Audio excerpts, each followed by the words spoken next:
Today, as I was cleaning my studio in one of my closets, I found this. This is a stack of CDs that I've done since 2008 and really embarrassing recordings that I found, and I thought I would share with you guys really what these CDs tell, and that's my musical journey. So my journey starts in 2008. One year for Christmas, my parents got me a Tascam DPO2 8-track recorder, and since then, I recorded on that thing every single day, just making whatever I could. The first thing I ever recorded on that was this really quiet instrumental piece, and it sounds like this.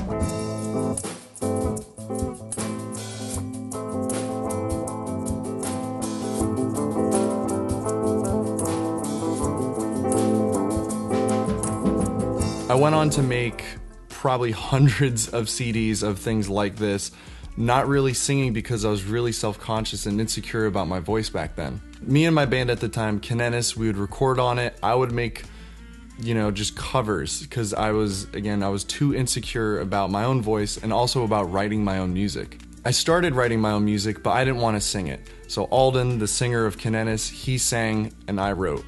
In 2009, we went to a friend, Ron. He was dating a relative of Alden at the time. We went to his house because he has a home studio, and we recorded our first little album, and this song is called The Rain. Don't let the rain ruin your day. Don't let the rain get in your way. I just remember how proud we were after making that. We had just written these songs and just put something together, and we were like, oh, we're gonna take on the world with this, because we were, I think, 11 or 12 at the time, and we were just so psyched about what we had created. The high and the adrenaline of that feeling, though, came to an end because in 2012 I moved to Maryland and had to unfortunately leave Kinenis. But that didn't stop me from recording. When I moved to Maryland, I was still obsessed with the Beatles, and I still did more Beatles covers, but also I started actually singing. Something in the way she moves attracts me like no other lover. I was still very self-conscious and insecure about my voice at the time, so I would sing on them, but I wouldn't show them to anyone. I would make the same amount of CDs, hundreds of CDs a year, but I would just play them for myself in my bedroom. But when I moved, Alden got me into this band, Arctic Monkeys, and I basically became obsessed with them. I had a lot to pick from CDs on which Arctic Monkeys cover I wanted to show you guys. So here's a cover of a cover. This is Barbara Lewis's Baby I'm Yours, which they covered. Baby, I'm yours, and I'll be yours until the stars fall from the sky.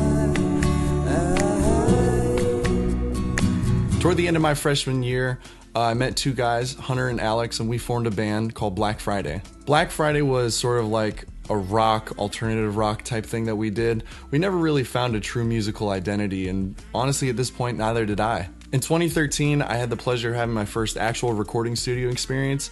I went to this place in Virginia. I don't remember where the city was, but my parents, it was basically a birthday present to take me to a studio and actually record in one. I recorded a 5-track demo reel for Black Friday, and I did all the instrumentation during the studio time, and this is one of the little demos from it. This is Don't Sit Down Because I Moved Your Chair by Arctic Monkeys. But just don't sit down 'cause I moved your chair.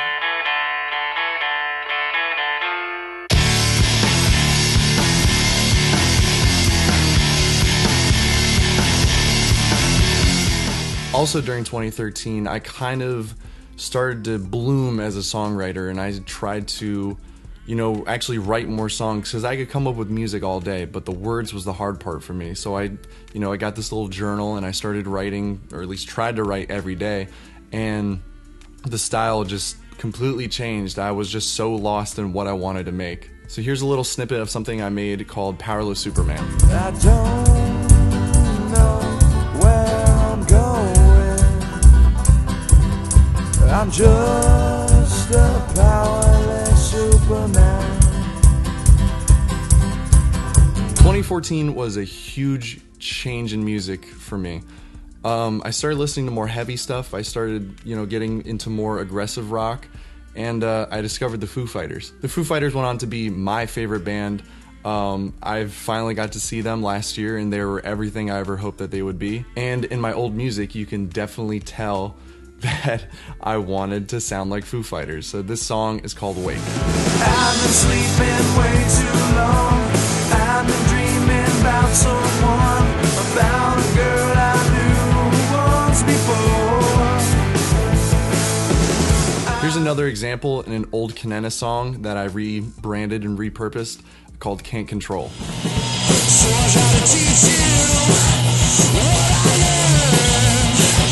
So I follow you from your words. In 2015, my music style changed yet again. The band Imagine Dragons had a huge impact on me. I just loved the sound.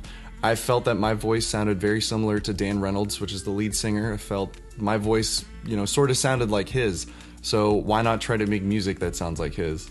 I can admit now that a lot of my music was copied from other people, but I needed that to grow as an artist. I wasn't trying to rip anyone off. I just wrote, sort of like the people that I loved. 2015 was also a huge year because that was the first time I ever put music out for people to listen to in the public. I uploaded a song that was free to listen to. I didn't want people to buy it. I wanted people to just listen to it, but I uploaded it to SoundCloud, and the song was called No Turning Back.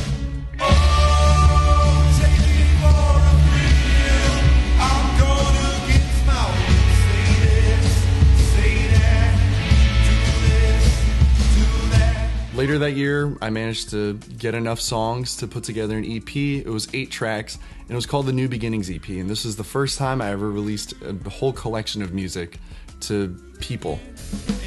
Time to move again. Gotta pick up the pieces and start again. Let's start a new life again. Gotta move with the groove to fit in again. I remember feeling really scared because I was really self-conscious about my music because it's the first time I'm letting other people other than my parents and my friends listen to it. I was uploading it for the entire world to hear, even though the entire world didn't listen to it. 2016 was a very hard year for me because I had the option of staying in Maryland and pursuing my music, playing with the band I was playing with, Comeback Iris, or picking up and starting again with my parents who were moving to Jacksonville, Florida. The decision weighed very heavy on my heart because I loved Maryland. I had friends, I had a very successful band, and I can either stay and live that life there, or I can start again and find somewhere new. After a lot of thought, I decided I'm gonna move to Jacksonville. Even though it was very hard to say goodbye to my friends and people who have grown with me, I wouldn't regret it because Jacksonville was a whole nother league. When I moved down here, I found my way slipping right into the scene very easily. The support from the community was like nothing I've ever seen before. People were so welcoming, and other artists, just welcomed it. I had a couple auditions with bands, I got into a couple bands, and I found that wasn't really for me. I went from being a guitar player first, and then a singer-songwriter second. I want people to hear my music. So in 2016, I released my second EP, My Troubled Mind.